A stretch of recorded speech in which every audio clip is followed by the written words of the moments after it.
Movie की कहानी शुरू होती है और हमें एक पांडे के सपने को दिखाया जाता है जो अपने सपने में बहुत सारे योद्धा को मार रहा था और वह कह रहा था कि मैं सबसे खतरनाक कुंफू योद्धा हूँ। वह एक ही बार में सभी खतरनाक योद्धाओं को मार देता है और उसके सामने चीन के 4 जवान उसके सामने सर झुकाते हैं। तभी उसका नींद खुल जाता है और यहाँ पर हमें इसका पांडे का नाम पता चलता है। इसका नाम होता है पो का बचपन से एक ही सपना होता है कि वह 5 जवानों जैसे कुंफू मास्टर बने और वह भी एक जवाब योद्धा बने। उनकी एक टीम होती है जिनका नाम crane, viper, tiger, monkey, mantis या 5 योद्धा होते हैं जिनका मास्टर सिफू ने उन्हें ट्रेन किया होता है और 5 बहुत कुंफू मास्टर योद्धा होते हैं। और पो का ये सपना ही रह जाता है। तभी उसके डैड नीचे बुलाते हैं। पो का सपना इसलिए रह जाता है क्योंकि उसके डैड उसे अपने ढाबा चलाने के लिए कहते हैं। दिन शिफ्ट होता है और मास्टर सिफू को दिखाया जाता है जो अपने मास्टर यू के पास गए होते हैं। उनके मास्टर यू बताते हैं कि हमें लग रहा है कि टाइलेंग फिर से आजाद होगा और हम लोगों पर हमला करेगा। मास्टर सिफू यह बात सुनकर हैरान हो जाते हैं और वह अपने खबरी को टाइलेंग के पास भेज देते हैं और कहते हैं कि वहां पर कह देना और सिक्योरिटी बढ़ा देने के लिए। उसके बाद वह खबरी वहां से चला जाता है। तभी युगु कहते हैं कि यह सब करने से कोई फायदा नहीं होगा, हमें एक ड्रैगन योद्धा को चुनना होगा और जो ड्रैगन योद्धा बनेगा उसे कोई भी नहीं हरा सकता है। और उसे चुनने के लिए एक युगु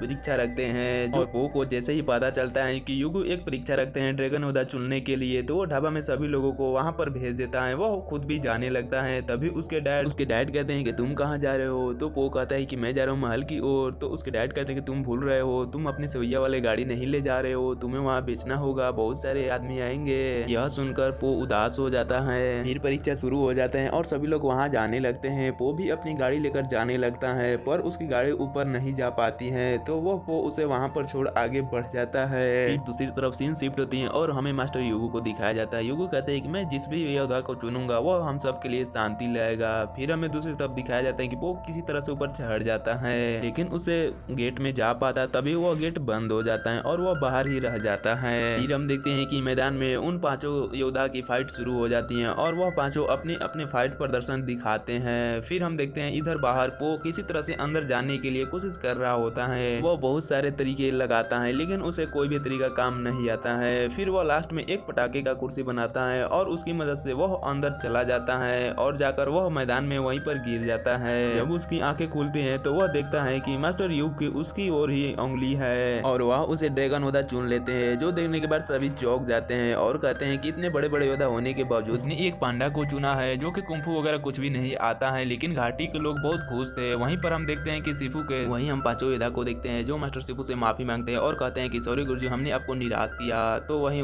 मास्टर सिफू कहते हैं कि बतक यह पांडा यहाँ से नहीं गया तो मैं तुम लोगों को निराश कर दूंगा। वहीं दूसरी तरफ सीन शिफ्ट होती है और हमें दिखाया जाता है कि वह टाइलैंड के जेल के पास खबर लेकर आ गया होता है और वह चीफ के पास जाकर मैसेज दे देता है। चीफ मैसेज पढ़कर वह अपना सिक्योरिटी दिखाता है और उसे टाइलैंड के पास लेकर जाता है और टाइलैंड के पास जाने के बाद वह बताता है कि नया ड्रैगन योद्धा चुनने वाले हैं। फिर यह करके वहां से वह जाने लगते हैं। जाते समय हम देखते हैं कि गलती से उसका पंख गिर जाता है जो टाइलैंड उठा लेता है और उसकी मदद से वह अपना सारा जंजीर खोल लेता है। तभी उन पर वह गार्ड हमला करने लगते हैं और उस पर तीर छोड़ने लगते हैं। तभी एक तीर उसका आकर जंजीर तोड़ देता है और वह अपने कैद से छूट जाता है। टाइलैंड पिन उसे तीर का अपना औजार बनाकर ऊपर आ जाता है और गार्ड को मारने लगता है। तभी चीफ उसके ऊपर पत्थर गिराने लगता है जिससे वहां का ब्रिज टूटने लगता है और टाइग्रेस नीचे गिरने लगता है। तो वह उसी पत्थर को उखाड़ने लगता है पकड़कर और जो बम होता है उसी गार्ड के ऊपर बिक देता है जिस वजह से वह सब घायल हो जाते हैं। फिर टाइग्रेस उस पक्षी को पकड़कर कहता है कि जाकर मास्टर सिफू से कह दो कि टाइग्रेस वापस आ रहा है और वह ड्रैगन योद्धा बनेगा। दूसरी तरफ सीन शिफ्ट होती है और हमें दिखाया जाता है कि पो को पवित्र कमरे में ले जाया जाता है। वहां पर आकर पो देखता है कि बहुत सारे योद्धाओं की सामान है जो देखकर पो बहुत खुश हो जाता है और उसे यकीन नहीं होता है कि वह एक ड्रैगन योद्धा बन चुका है। जो जानने के बाद वह बहुत खुश हो जाता है। वह इसी खुशी के चक्कर में उससे वहां पर एक सामान टूट जाता है। वहां पर मास्टर सिफू आ जाते हैं और कहते हैं कि तुम्हें गलती से ड्रैगन योद्धा चुन लिया गया है, तुम ड्रैगन योद्धा कभी नहीं बन सकते हो। मास्टर सिफू कहते हैं कि तुम ड्रैगन योद्धा जब बनोगे जब तुम यह ड्रैगन पुलिंदा पढ़ोगे। फिर गुरु सिफू पो की बेइज्जती करने लगते हैं तो पो गुरु सिफू को बुरा वाला बोलने लगता है। तो गुरु को की उसी उंगली पकड़ लेते हैं जो युगो को बहुत ज्यादा डरने लगता है। तो गुरु सिफू कहते हैं कि तुम क्या उसी उंगली के बारे में जानते हो। तो कहता है कि हाँ। वो बहुत डर जाता है। उसके बाद गुरु सिफू ट्रेनिंग रूम में लेकर जाते हैं जहाँ हम देखते हैं कि पहले से ही 5 जो है यहाँ पर ट्रेनिंग कर रहे होते हैं। गुरु सिफू यहाँ पर आके पो से कहते हैं कि तुम भी यहाँ पर अपना कुंफू दिखाओ। लेकिन पो इन्हीं जवाज 5 के सामने कुछ भी नहीं होता है और वह लास्ट में वहाँ पर बहुत जख्मी होकर आता है। रात होने पर सभी अपने कमरे की ओर जाते हैं और जाते समय पो की बहुत ज्यादा बुराई कर रहे होते हैं, जो सुनकर पो बहुत उदास हो जाता है। फिर उसके बाद सभी अपने कमरे में चले जाते हैं। पो भी अपने कमरे में ढूंढते जा रहा होता है, लेकिन वह गलती से दूसरे कमरे में क्रे के कमरे में चला जाता है। वो क्रे से कहता है कि मैं तुम्हारा बहुत बड़ा फैन हूँ। वहीं उल्टा वह भी उसके मजाक उड़ा देती है और कहती है कि तुम मेरे कमरे से चले जाओ। जब वो वहाँ से चला जाता है और अपने कमरे में जा रहा होता है तो अभी वहाँ पर ट्रैग्रेस आती है और कहती है कि तुम जैसा लूजर हमने कभी नहीं देखा है और यहाँ पर तुम रहने लायक नहीं हो और कल सुबह यहाँ से चले जाना। यह सब सुनने के बाद वो एक बाहर आकर पेड़ के नीचे बैठ जाता है। तभी वहाँ पर रुक भी आ जाते हैं और पो को उदासी की वजह से पूछते हैं कि तुम्हें क्या हुआ है। पो बताता है कि सब उसकी बेइज्जती करते हैं और उन्हें लगता है कि मैं कभी एक योद्धा नहीं बन पाऊंगा, इसीलिए वापस उसे अपने पिताजी के पास चले जाना चाहिए। पो की बातें सुनकर उसे समझाते हैं कि लोगों की चिंता छोड़ो और तुम अपने ट्रेनिंग पर ध्यान दो और अपना सपना पूरा करो। जब अगली सुबह होता है तो गुरु सिपू वहाँ पर आते हैं तो सभी अपने कमरे से बाहर आते हैं, लेकिन पो नहीं आता है। तभी गुरु सिपू उसके दरवाजा खोलकर कहते हैं कि चलो ट्रेनिंग करने। तो हम देखते हैं कि वहाँ पर पो नहीं होता है। उसके बाद उन्हें लगता है कि पो यहाँ से छोड़कर अपने घर चला गया है। तभी उनमें से एक कहता है कि वह तो अब यहाँ से चला गया है, लेकिन ड्रैगन योद्धा अब कौन बनेगा। तो गुरु सिपू कहते हैं कि हमें बस अपना प्रशिक्षण करना होगा और हम अपना कर्तव्य करेंगे। तभी गुरु सिपू दरवाजे खोलकर अंदर जाते हैं तो वह देखते हैं कि यहाँ पर पो ट्रेनिंग कर रहा होता है। तो गुरु सिपू को देखने के बाद पो उनको गुड मॉर्निंग बोलता है। उसके बाद गुरु सिपू कहते हैं कि क्या तुम एक ही रात में सीख जाओगे? कुंफू सीखने के लिए सालों की मेहनत और लगन की जरूरत होती है। गुरु सिपू को गुस्सा आ जाते हैं और उसके बाद वो पांचों से बारी बारी करके पो के साथ लड़वाते हैं और पो बहुत ज्यादा जख्मी हो जाता है और वह घायल हो जाता है और वह सभी से हार भी जाता है। वो अभी भी हार नहीं मानता है और कहता है कि मैं फिर से लड़ूंगा। तभी गुरु सिपू गुस्सा हो जाते हैं और पो के साथ लड़ने लगते हैं और उसे बहुत पीटते भी हैं और फिर भी वो घायल होकर हो जाता है और पो बार बार कहता है कि मैं फिर से लड़ूंगा। तभी गुरु सिपू गुस्सा हो जाते हैं और उसे सीढ़ी के नीचे फेंक देते हैं। उसके बाद पो अपनी कमरे में आता है और वो बहुत ज्यादा जख्मी होता है तो उसका इलाज वाइपर और मेंटिस कर रहे होते हैं। मेंटिस बताती है कि गुरु सिपू पहले ऐसे नहीं थे, वो भी पहले हंसा करते थे। तभी वहाँ पर ट्रैग्रेस आती है और मास्टर सिपू गुरु के बारे में बताती है। वह कहती है कि उनके सबसे बड़े दुश्मन टाइग्रेस वह उसे ट्रेन नहीं किए थे, उसे वह टेंपल के बाहर मिला था और उसे अपने बेटे की तरफ पाला था और जब वो अपना कुंफू सीखना चाहता था तो उसे कुंफू सिखाया और बेटे की तरह रखा। लेकिन जब ड्रैगन योद्धा चुनने की बारी आया तो युग उसके अंदर बहुत कालापन देखा, इसी वजह से वह उसे ड्रैगन योद्धा नहीं चुने और मना कर दिए। जो सुनने के बाद टाइग्रेस बहुत ज्यादा गुस्सा हो गया था और वह अपने लोगों से ही लड़ने लगा था। तो उसे युग ने अपने शक्ति से उसे जख्मी कर दिया और उसे घायल कर दिया और उसे एक कैद में रख दिया और इस धोखे की वजह से मास्टर सिपू बहुत ज्यादा टूट गए थे और इसी वजह से वह कुंफू अब किसी को नहीं सिखाते हैं। तभी सीन शिफ्ट होता है और मास्टर सिपू को दिखाया जाता है। तभी वहाँ पर वह बर्ड आता है और बताता है कि टाइग्रेस आजाद हो गया है और वह यहीं पर आ रहा है। तभी मास्टर सिपू दौड़ते हुए युग के पास जाते हैं और कहते हैं कि मास्टर युग, टाइग्रेस आजाद हो गए हैं और हमें उसे रोकना होगा। हम कैसे उसे रोक सकते हैं? आप ही हैं जो उसे रोक सकते हैं। तभी मास्टर युग कहते हैं कि उसे रोकने के लिए मैंने तुमको एक ड्रैगन योद्धा दे दिया है और तुम्हें उसे ट्रेन करना होगा और तुम्हें उस पर भरोसा करना होगा। यह कहने के बाद युग अपना छड़ी मास्टर सिपू को देकर वहाँ से हमेशा हमेशा के लिए चले जाते हैं। दूसरी तरफ हम देखते हैं कि पो यहाँ पर सभी के लिए नूडल बना रहा होता है और सभी खा रहे होते हैं, जो उनको सबको पसंद बहुत आता है और पो अपने मास्टर सिपू का भी नकल करता है। तभी वहाँ पर मास्टर सिपू आ जाते हैं और वहाँ आकर बताते हैं कि टाइलिंग अपने जेल से आजाद हो गया है और हम सभी को सिर्फ ड्रैगन योद्धा यानी कि पो ही बचा सकता है। लेकिन पो वापस अपना घर जाना चाहता था और यह करके वापस अपने घर जाने लगता है। तभी मास्टर सिपू उसे आकर दोबारा रोकते हैं। मास्टर सिपू कहते हैं कि मैं सिखाऊंगा तुम्हें कुंफू। तो पो कहता है कि मैं तो इतना दिन से कोशिश कर रहा हूँ सीखने के लिए, लेकिन आप ही नहीं सिखा रहे हैं, आप ही हमसे पीछा छुड़वाने की कोशिश कर रहे हैं। दोनों में बहुत सारी बहस होती है और हम वहीं पर ऊपर देखते हैं कि उनकी बातें टाइग्रेस सुन रही होती है और वह अकेले ही टाइगलोंग के साथ लड़ने चली जाती है। टाइग्रेस के पीछा उसके साथी भी कर रहे होते हैं और वह साथ भी मिल जाते हैं। उसके बाद वह सारे टाइलोंग के मारने निकल जाते है। अगली सुबह हम देखते हैं कि मास्टर शिफू सोच ही रहे होते हैं कि मैं पो को कैसे कुंफू सिखाऊं, तभी उसे उनका कुछ आवाज सुनाई देती है और वह जाकर देखते हैं तो यहाँ पर पो खाना खा रहा होता है और सभी चीजें तोड़ फोड़ दी होती है। फिर मास्टर शिफू कहते हैं कि मंकी के बिस्कुट सबसे ऊपर पड़े हुए हैं और यह करके वहां से वह छिप जाते हैं। तभी हम देखते हैं कि पो उस बिस्कुट को खाने के लिए ऊपर चढ़ जाता है और मास्टर शिफू अंदर आके दोबारा देखते हैं तो वह ऊपर होता है। मास्टर शिफू कहते हैं कि खुद को देखो, तुम कैसे वहां पर उतने ऊपर चढ़ गए हो।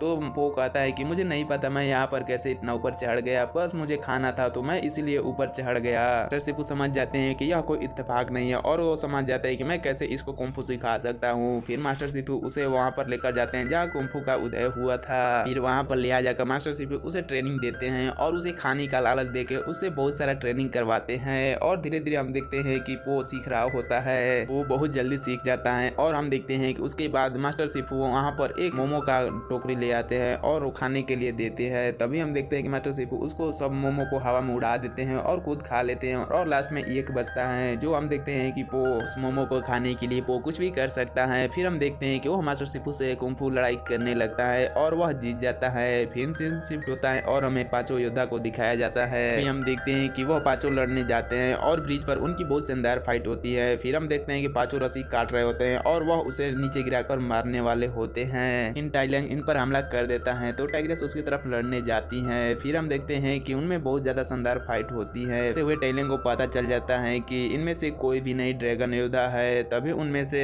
मंकी पो का नाम ले लेता है और टाइग्रेस को ड्रैगन योद्धा का पता चल जाता है और सब मिलकर उससे लड़ते हैं मगर टाइलैंग सबको हरा देता है और टाइग्रेस को मारकर ब्रिज से गिरा देता है। तभी वहाँ पर क्रे आकर टाइग्रेस को बचा लेता है, लेकिन इतने सब पावरफुल होने के बावजूद भी टाइग्रेस को नहीं हरा पाते हैं। सीन मास्टर शिफू शिफ्ट होता है और हम देखते हैं कि वहाँ पर वो ट्रेनिंग करके वापस टेंपल में आ रहे होते हैं। तभी हम देखते हैं कि क्रे उन सभी को मास्टर शिफू के पास लेकर आता है। मास्टर सभी को ठीक करते हैं और मास्टर शिफू को पता चल जाता है कि टाइलैंग को कोई हरा सकता है तो वो पो ही है, लेकिन इसके लिए उसे ड्रैगन पुलिंदा पढ़कर उसे शक्ति हासिल करनी होगी। मास्टर शिफू फिर पो को ड्रैगन पुलिंदा देते हैं लेकिन वह उसे खोल नहीं पाता है। अभी मास्टर शिफू उसे ड्रैगन पुलिंदा खोल कर देते हैं और जब पो उसे देखकर पढ़ता है तो वह हैरान हो जाता है क्योंकि उसमें कुछ लिखा हुआ नहीं होता है और शिफू भी यह देखकर हैरान हो जाते हैं और मास्टर शिफू कहते हैं कि सभी घाटी खाली करवाओ और तुम सब यहाँ से सभी को लेकर निकल जाना, तब तक मैं टाइलैंग को थोड़ी देर के लिए रोक सकता हूँ। फिर वह पांचों सारे मिलकर घाटी को खाली करवाते हैं और पो उदास होकर अपने पिता के पास चला जाता है। पो को उदास देकर उसके डैड एक राज की बात बताते हैं। लोगों को आज तक नूडल सीक्रेट का रेसिपी कहते हैं, असल में ऐसी कोई रेसिपी नहीं है। यह सुनकर पो उस ड्रैगन पुलिंदा को वापस से खोलता है और उसे समझ में आ जाता है कि वह पुलिंदा अपने आप पर विश्वास करने का सिखाता है। फिर हमें मास्टर शिफू को दिखाया जाता है जो कि टाइलैंग को अकेले ही लड़ने के लिए सामना कर रहे होते हैं और टाइलैंग वहाँ पर आकर मास्टर शिफू से लड़ने लगता है और उनसे वह ड्रैगन पुलिंदा मांगता है। टाइलैंग इतने सालों का भरा गुस्सा मास्टर शिफू पर निकालता है और हम देखते हैं कि घड़ी भी टाइलैंग तोड़ देता है और हम देखते हैं कि उन दोनों में बहुत शानदार फाइट होती है। लेकिन मास्टर शिफू के बढ़ती उम्र की वजह से वह उतना स्ट्रॉन्ग नहीं होते हैं और टाइलैंग उसे आसानी से हरा देता है। फिर से टाइलैंग मास्टर शिफू से ड्रैगन पुलिंदा के बारे में पूछता है तो मास्टर शिफू उसे कुछ नहीं बताते हैं। टाइलैंग मास्टर शिफू को मारने वाला ही होता है। तभी वहाँ पर पो आ जाता है और वह कहता है कि मैं ड्रैगन योद्धा हूँ और तुम्हें मारने आया हूँ। टाइलैंग पो को देखकर बहुत हंसता है और उसे यकीन ही नहीं होता है कि पो एक पांडा ड्रैगन योद्धा है। इन पो कहता है कि मेरे पास ड्रैगन पुलिंदा है और टाइलैंग उसे लेने के लिए उसे लड़ने लगता है और उसे लड़ते लड़ते दोनों घाटी में आ जाते हैं और टाइलैंग पो को बहुत मारता है और आखिर में उसे ड्रैगन पुलिंदा ले लेता है। लेकिन जब टाइलैंग उस पुलिंदा को देखता है तो उसमें कुछ नहीं लिखा होता है और उसे कुछ समझ में नहीं आता है और उसके चेहरे पर घबराहट देख पो बहुत हंसता है और टाइलैंग गुस्सा में पो को बहुत मारता है लेकिन पो को कुछ भी नहीं होता है। पो एक योद्धा की तरह उड़ता है और टाइलैंग को भी बहुत मारता है। टाइलैंग पो को कहता है कि एक